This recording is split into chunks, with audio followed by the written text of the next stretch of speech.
I think you're being a bit fucking dramatic, personally. Like, if you let calories consume every part of your life, there's probably an underlying issue, and it's not the tracking of calories.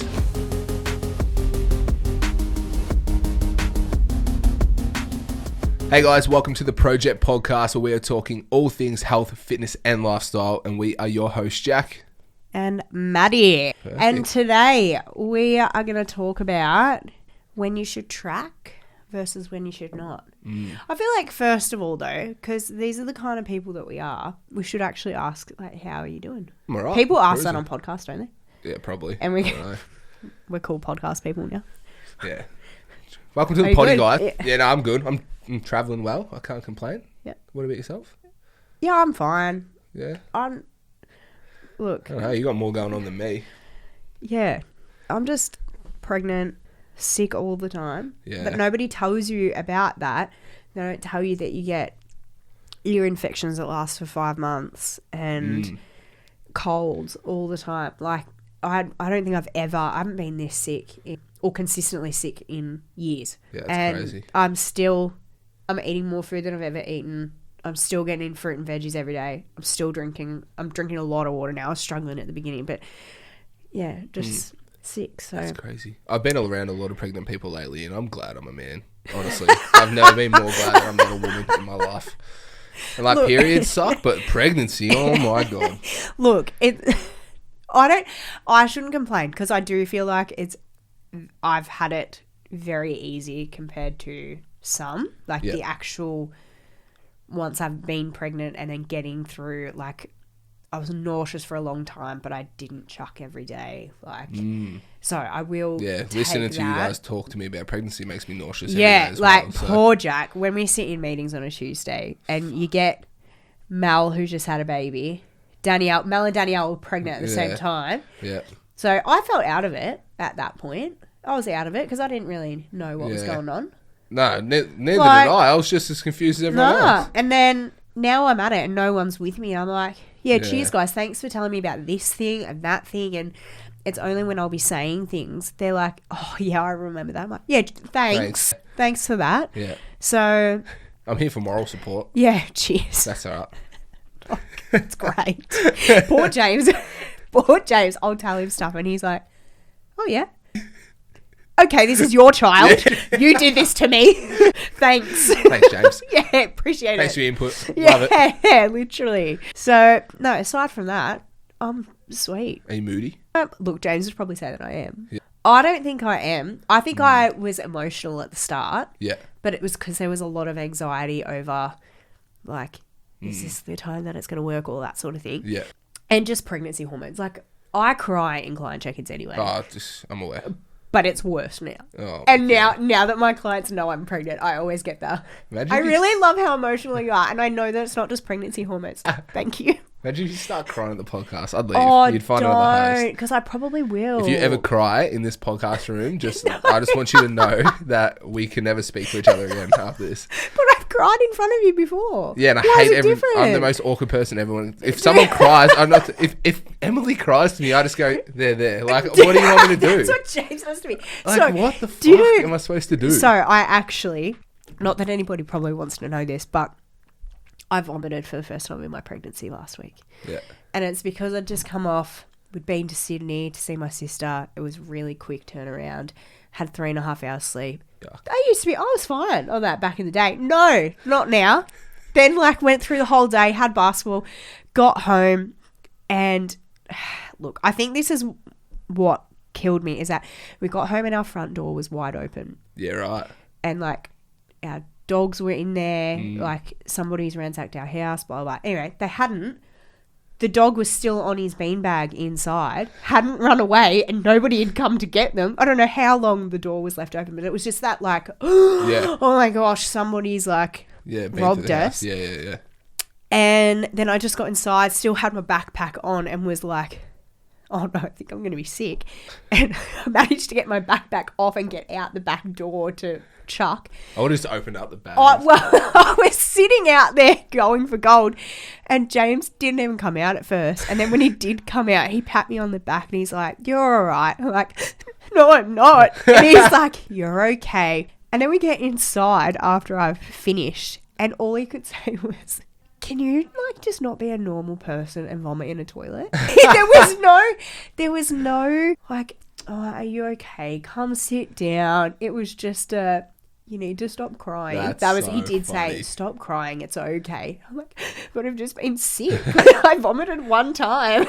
You know, once I ate too much watermelon and I spewed. Yeah. And it was like all pink. Oh. It tasted just as good coming up as it did going down. Not even going to lie to you. It tasted phenomenal. Yeah. But I spewed that hard that I pulled all the muscles in my chest. That's hilarious. Horrid. Worth it, honestly. It was good. Do you still eat watermelon? Yeah, because I don't know that I could. I think it was my dad. He told me that if you feel sick in the tummy, you should eat a little bit of watermelon, and it takes away that sickly. No, he's true. It does, but I overdid it because I like watermelon, and I ate too much, and then I felt sick again and spewed it all up. No, it was like bright pink. We don't need to get into details, but it was good. I'm still no good. As a kid, I reckon I would have been 8 and had too many tacos one night. Hard shell tacos. Oh, yuck. And chucked it up, still can't eat a hard shell taco. Really? Yeah, no, I can eat like soft. Yeah. Like wrap tacos. Yeah. Love that for me. No hard shell. That's so funny. No hard shell. Anyway. Back to the topic. When should you track versus when shouldn't you track? And I think this is a very controversial topic. Yeah. There's a lot of different opinions out there on this. I think a lot of people...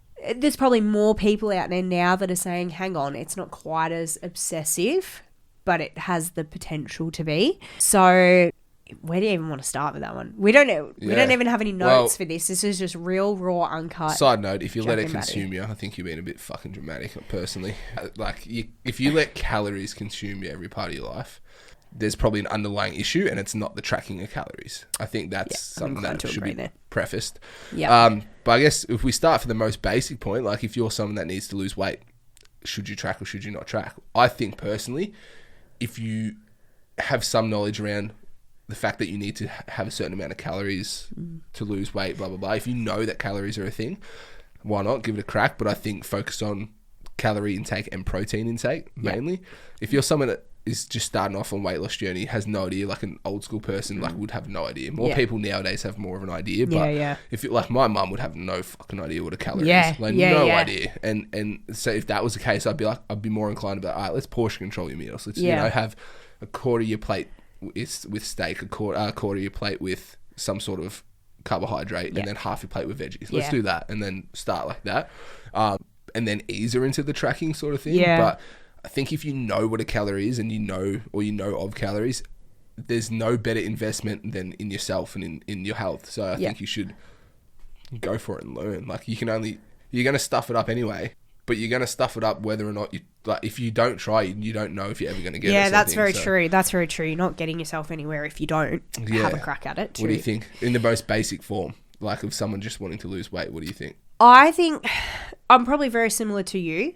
I think coming from a female perspective, because this is generalizing, obviously, but generally women probably get a little bit more hooked on numbers. Yep. Whether it's scale, whether it's calories, like they're just hyper focused on that. So I think it's very dependent. Do I think it's the only way necessary to lose weight?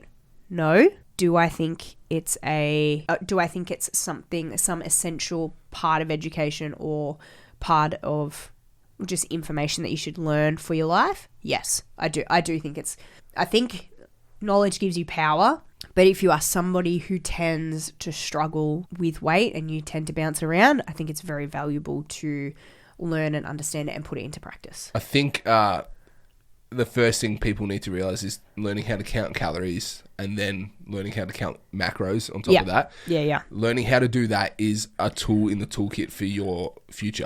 If people don't see it as that, people see it as the only way to get shit done, and it's not. There's not to make it an actual scientific, factual evidence of it. There's not one single study that shows that counting calories is the root of long-term weight loss, like maintaining weight loss for a long term. Interesting. But there's also not any single study that tells you that there's any diet that does the same. So there's no long-term way for weight loss, like to be like long-term weight loss, basically. So if you take that in mind and you look at it as a tool, it's just something that you can use to keep yourself from going back to a starting position or keep yourself accountable, shit like that. So I think in the most basic sense, it's just something that would be useful to learn. Yeah. So that's one thing too. Like, is when clients, because I think especially for like mums, they don't want to have to track for the rest of their lives. They want to be able to have dinner with their family, that sort of thing. Is instead of using, but I've had too many calories today, we just sort of give. And instead of having to sit, you don't have to sit at 70 kilos for the rest of your life, giving people buffer zones. Yeah, so I'm a big believer. I love buffer zones for that reason, especially for mums, so that, okay, you can do as you want. Well, not do as you want. Make sure you still, like, there's always parameters. I always have like some pretty strict guidelines of you have to get veggies in, you have to get fruit in, you've got to have some sort of these sources of food for health, but you don't have to, in quotation marks, track on MyFitnessPal for that. Yep. You just need to make sure you're getting some food in. If you drop below, or if you pump above this particular number, then we go, right, I need to use this tool of tracking to just get myself back into a good zone again. 100%. And I think that's a good way for mums especially. Yeah, and I think tracking calories, once you've learned how to track it, you don't have to track calories forever or count calories forever. No. You can eyeball shit pretty good. Once you get good at counting calories, you need to spend a good 6 to 12 months counting calories though to get good at eyeballing amounts. Yeah, absolutely. You can only eyeball for so long until your brain gets a bit complacent, and then you decide to start a little bit extra oats here or a little bit extra. Or if you're steak hungry, if you're a little bit extra, like women on their period, if they're a little bit extra hungry, like what is their 60 grams all of a sudden becomes 100 grams, and then post period it stays at the 100 grams. Yeah, 100%. So I think that's like it's a good tool to learn to bring yourself back down to earth when you're getting a bit too complacent with shit. So definitely think it's useful. Yeah. So in terms of, like, if we think about health and fitness, like bringing it down into, what's the word I'm looking for? Couldn't tell you. You're telling the story. So, you've got your weight loss clients, you've got your maintenance clients, you've got growth clients, you've got just general lifestyle, you've got performance, comp preps and shit like that. Comp prep, all that sort of thing. Where do each of them sit? So for you, weight loss, at least having the skill. I think with weight loss, you need to at least have the skill that you can only eat less for a certain amount of time. Yeah, time frames. Time frames are important. 100%. Yep. So I think there's going to be a point where you eat less and less and less, but then you're going to be eating fucking nothing, and nothing's going to happen as well. Yep. So I think you need to learn it, utilize it when you have to, when things start getting to a point where they're stopped. Yep. For all my weight loss clients, pretty much every single one, I have got them conscious of their calories and macros, whether they just follow a bit of a meal plan or something like that. At least have them conscious of what they're having. So that way, if they do decide to learn to track, they can know what a calorie is, what makes up for it, blah blah blah. So I think weightless clients, it's important for them to at least have the skill. For a maintenance client, I don't think it's as important at all. I think utilizing, like you said, a buffer zone. But with a buffer zone, I think there's something important to note, especially if a client's gone from weight loss to maintenance. So if a client's lost a lot of weight, so something to note is your adipose cells in your body, if you're overweight, they're generally bigger than someone who's been lean their whole life. So when you eat, say, a slice of pizza, say 200 calories, for me, because I used to be fat, my adipose cells are a lot bigger than a lot of other people. So if I eat a slice of pizza, I might uptake 180 calories of that 200 calorie slice. I will uptake all the nutrients of it as well, but I'll uptake more calories. Whereas someone who's been leaner will have smaller adipose cells, which will fill up a lot quicker. So they might only uptake 120 calories of that exact same pizza slice. Only downside for them is they won't get as much nutrients out of that as I will. But the downside for me is I'm also retaining a lot of that calories. So I think it's important for people on a maintenance to know that if they have a buffer zone, if you have one off-plan meal or something different, the weight spike you can have is a lot greater. So for example, I can actually use an example of me right now. I had my check-in today. I weighed in at 130.5 yesterday. I went to Emily's parents' house for dinner last night. I had roast and veggies with gravy, and I had butterscotch pudding and cream for dessert. Woke up, weighed myself, I was 131.7. So I was 1.7 kilos heavier just from one meal. And I think that's very important for people to know, because they'll see that and freak out. Whereas I'm like, that's all right, I'll drop off. So tomorrow I won't weigh that. If you've had a big weight loss journey, when you have a buffer zone, you will probably hit limits of that buffer zone quicker. But if you hit the end of the buffer zone, don't freak out straight away. Wait for like 2 or 3 days. Yeah, you don't need to go back to restricting your whole diet the next day. Yeah, so in terms of surplus clients, I think it's very important they track their intake, especially if you're trying to like clean bulk or lean bulk. I think a dirty bulk is ridiculous for a lot of people. I think it's definitely...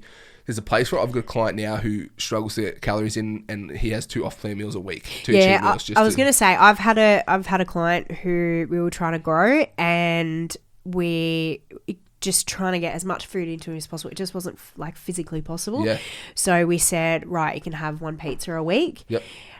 Down that was still dropping weight. Yep. So we had to up it to 2 pizzas, like just to get the food in. Like, so there's definitely little ways you can adjust that. That's little 1%er type things. But in general, you want someone who's in a surplus to be making sure they're utilizing their food in terms of protein, carbohydrate pathways, things like that. So you don't need a lot of fats as a person. So especially as a male as well. So I think that's very important. You can do without it. I've got mates of mine who don't track, and they've gone from skinny to massive, and that's simply just because they've got great genetics as well that they didn't actually realize they had until they started doing it.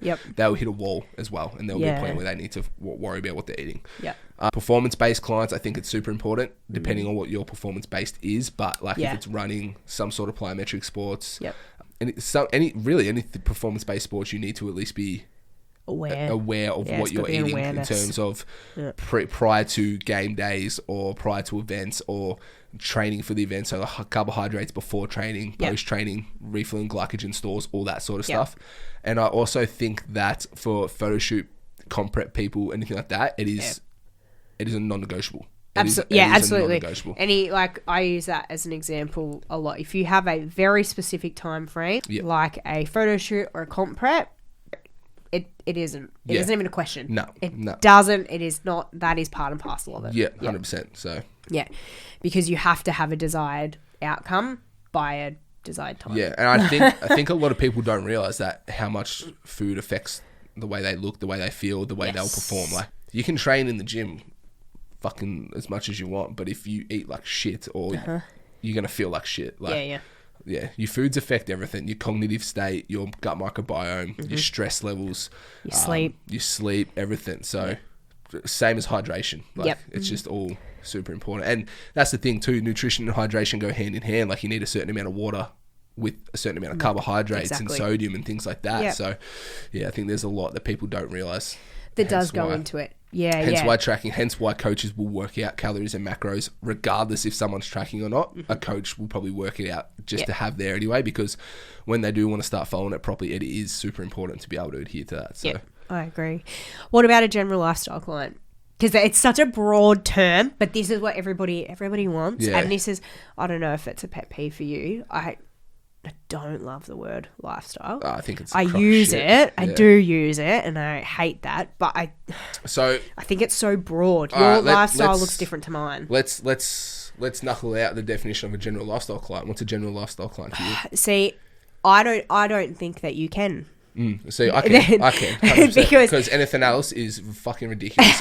If you think you're going to eat like shit for every meal of the week, or if you think you're going to be strict for 4 days of the week, and then have 2 cheat meals on a weekend, and then, maybe not eat as much one day of the week just because, like, that's going to balance it out. That's ridiculous. That's not general lifestyle. That's just being dumb. I think a general lifestyle client is you can eat healthily and clean within a calorie amount using, if you want, the 80-20 rule. You can split that 80-20 rule up into daily, weekly, monthly, yearly, whatever it may be. You can split that. But I think if you try to do anything other than the 80-20 rule, like a 70-30 or a 60-40, you're taking the piss. I can guarantee all these people that see on social media, fitfluencers and shit like that, out eating, they probably eat fucking a quarter of their meal anyway because they don't want to get fat. And then they'll post photos on their stories and then ripped, and they fucking had those photos for months. Like they're living their best life on a maintenance calories, but I guarantee after that story of them out for lunch those last 2 days, they either didn't eat for the rest of the day or they've adhered to their other food like properly. I think lifestyle people think Monday to Friday you're on the ball, you're on the money, you train hard, you eat properly, you get the water in. Saturday, Sunday, drink heaps of piss or go out and do rec drugs with your friends, or don't follow a meal plan, eat 3 zinger stacker burgers over the course of a weekend and a pizza or whatever it may be. If you think that is a lifestyle client, You're It's ridiculous. incorrect. Actually, I do agree with that. I Yeah. think that's what everybody wants the lifestyle to be.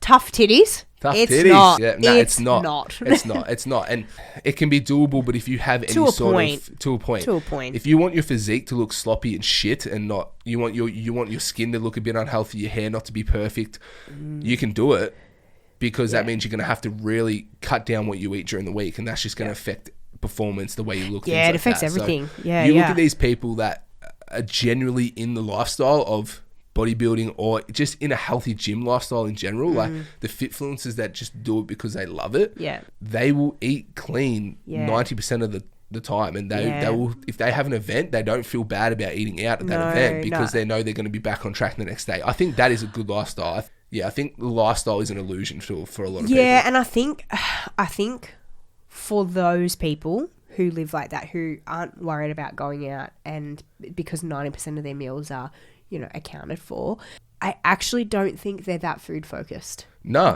Unless you're dieting, which is where, and a lot of people forget, they're like, I'm just focused on food all the time. Yeah, it's because you're freaking hungry. But when you actually have time and you're eating at maintenance and things like that, you're not as food focused, because you know that you're going to eat. Yeah. You know you're going to eat. You're yeah. not worried about the next meal that comes in. Yeah. So I think that's where you've got to remember too, is that right now you want to lose weight, you want to feel like this, you want to do whatever, you're very food focused. Yeah. And so there's that emotional attachment there, whereas people who actually have a genuine lifestyle aren't focused on that. And I think, so if you are just a general lifestyle client, should you track or should you not? I think that the same thing goes as the same person on a maintenance. There's times where you should, there's times where you shouldn't. Yeah, I agree. If you are a general lifestyle client that wants to look a certain way all year round, but still be able to enjoy weekends with your friends and stuff like that, you are going to have to track through the week. There is no way about it. Otherwise, you will just let yourself go. If you don't really care that much about how you look and you just want to enjoy periods with your friends, then don't track and just eat cleaner, or like intuitive eat. But I think intuitive eating for a lot of people has gone out the window, because a lot of people's bodies won't actually regulate intuitive eating properly anymore. No, not unless you've been eating really well for a really long time. So or are naturally inclined to grab a piece of fruit over grabbing the hot chips. That's it. So I think a lot of general lifestyle people have a lot. I think they need to knuckle out what it is they want. So like if I have a general lifestyle client that's like, I want to go out and drink twice a week and I'm not going to worry about my food, I'm like, all right, well, what do you want to look like? If they say I want to have 6-pack abs, I'm going to say, well, you're not going to. It's simple as that. Like, that's the reality. You're kidding yourself. And if you do want to have 6-pack abs, it's going to come with a cost of potentially losing some sort of muscle mass. And the more muscle mass you may lose, because I've got to drop your calories so low to account for the weekend, you're probably going to be a little bit catabolic, because you're probably not getting enough protein and such. And if you are, you're going to lose more lean mass. So you're going to look a little bit skinnier and scrawnier, which in turn, the less muscle mass you have in your body, the less calories you burn by just existing. Which means the less you can actually eat on the weekend now. Yeah, exactly. So, it's that really fine line of like, at the end of the day, the more muscle mass you have, the better it's going to be for you. 100%. Like it is what it is. Yeah. Don't even try and argue with me about it. But if you don't really care about your physique, it's hard, because you don't really care about it, but then you want to live that life. But you kind of do have to care about it a little bit. First question is, why'd you get a coach? If you've got a coach and you're a general lifestyle, why? What's the end goal? So if you're with me because you want to lose 5 kilos, and it's not a lot, like I could probably get you to lose 5 kilos in 5 weeks if I really pushed you hard. But once you've lost that 5, what's the goal? What's the goal of having me? If you want to keep me there, then that's fine. But your general lifestyle is going to be, if you push general lifestyle and going out all the time, I can't help you as much as what you want me to. Like there's a certain... And I think there's got to be a point too when it does come back to your goal. Like, what is it that you're wanting to achieve? Okay, this might be what we need to do and to sacrifice for now, and then for later you can let the reins go a little bit. Yeah, 100%. 100%. A bit of push and pull. Yeah, for sure. So I think, because we definitely rambled on about that. Yeah, we did. When should you not? When you have some sort of health issue, I don't believe you should be tracking. Whether, to an extent, if you have some sort of health issue, pregnancy, something like that, I don't think it's super important to be tracking. Unless your health issue is something to do with you being overweight. Or can be fixed by tracking calories, especially like diabetes and things like that. Like if you can track to help that and get that high blood pressure, all that under control, then I think you should. If you have some sort of injury, or if you are if you've broken an arm or something and you're off gym for a while, Yeah. I would just chuck you out of maintenance sort of thing and let you do your thing for a while just Yeah. until you heal up, and then you can come back into it. A lot of people still are in their head that it's a challenge mentality. Yeah. You've got 8 weeks to get something. Realistically, you've got probably fucking another 40 years left in you. Yeah, to get something done. that's So exactly you right. don't You've got forever. Yeah, so I think you shouldn't track when you've got, and trigger warning probably, I should say that. I wouldn't normally, but I guess I probably have to. If you've got an eating disorder, if you have some sort of eating disorder, tracking probably isn't for you. Yeah. 2, if you have a very bad mental health state, like depression, anxiety, something like that, and tracking isn't going to help that. Yeah. If you are injured to an extent where you can't really train to full capacity or do anything, I'd just probably put you at a maintenance. In saying that, you can stay in a slight deficit to keep working towards your goals, but there's certain things like you just want your body to get healthier. If you're very sick or unwell and it isn't caused by being overweight, I think there's times like that where you shouldn't worry about being tracking. What about you? What do you think? I think, like I said at the beginning, I think you should track to learn about it.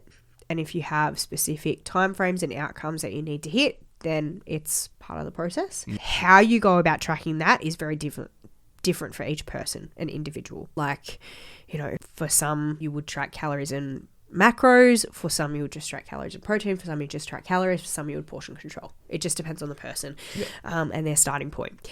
When you shouldn't, I agree, if there is not all mental health, like I think that's a broad term, but some with mental health concerns, depending on what state of life are in, if there is an eating disorder there. Again, there's different ways of approaching tracking too. Like there's way for somebody who has experienced or is healing from an eating disorder to learn to track their food in quotation marks, but you're not counting calories. Yeah, too. 100%. I think there's a difference there. So I think someone with an active eating disorder. I think it's a very individual, and this is where, like, it comes back to your goal. And if you are, like, this is where a coach is good, because you can work with them. They have a lot more tools in their toolkit to give you to be able to track to, or to get you to your goal and stay on track. So I think it's very individual. I personally love tracking. I'm not really tracking at the moment for myself because I'm pregnant and, like, I just need to eat food at the moment. At first I was just trying to get food in, or just trying to keep it down.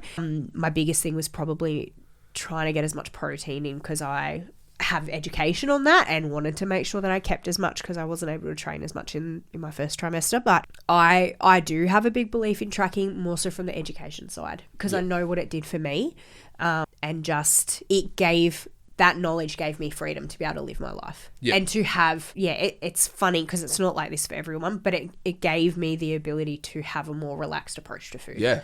And again, time and season. And I've been through that really hard dieting, every calorie counts, to being able to be a bit lax on it, and physique. And that was a big one for me in learning that I could maintain a physique and maintain a weight range or whatever it might have been, and not yo-yo. That was huge. So I do have a belief in it. There's also time and place. I think if you track and you learn to track, having off-plan meals and things on the weekend become a lot easier, because you can guesstimate what's going to be in it. If you're someone who fucking takes a set of scales to a restaurant and weighs your food at a restaurant, you're a papagayo. That's what I think. So, what about somebody who's on a comp prep though? You're a fuckhead. Don't eat out. That's ridiculous. Just go out and have a drink. Well, like a Pepsi Max, Coke, no sugar. But even that. How about you just have water? Like, you don't need to go out and eat while you're on prep. Like, that's a joke. Come on, you got to go. Like, you want to look diced, you want to look conditioned.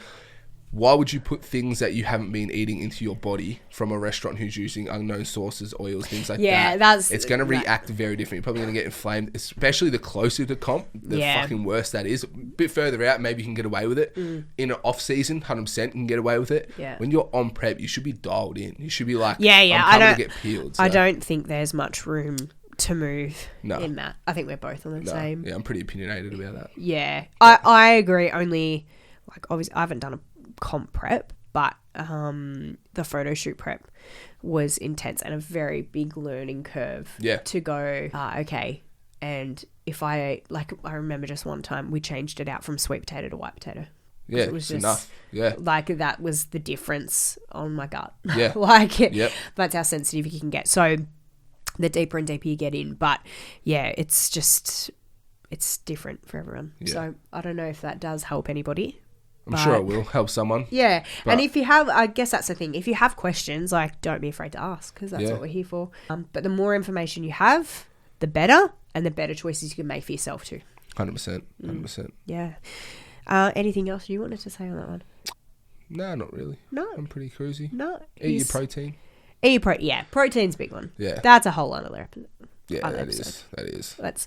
Jack will get in his real, like I can't, there's no word for you. In your scientific. I'm an enigma. Jack's the technical one. I'm the emotional one. Yeah. I'm the one that will go, hang on, it's okay. This is what he means. Yeah. Maddie's all feelings, no facts, and I'm all facts, no feelings.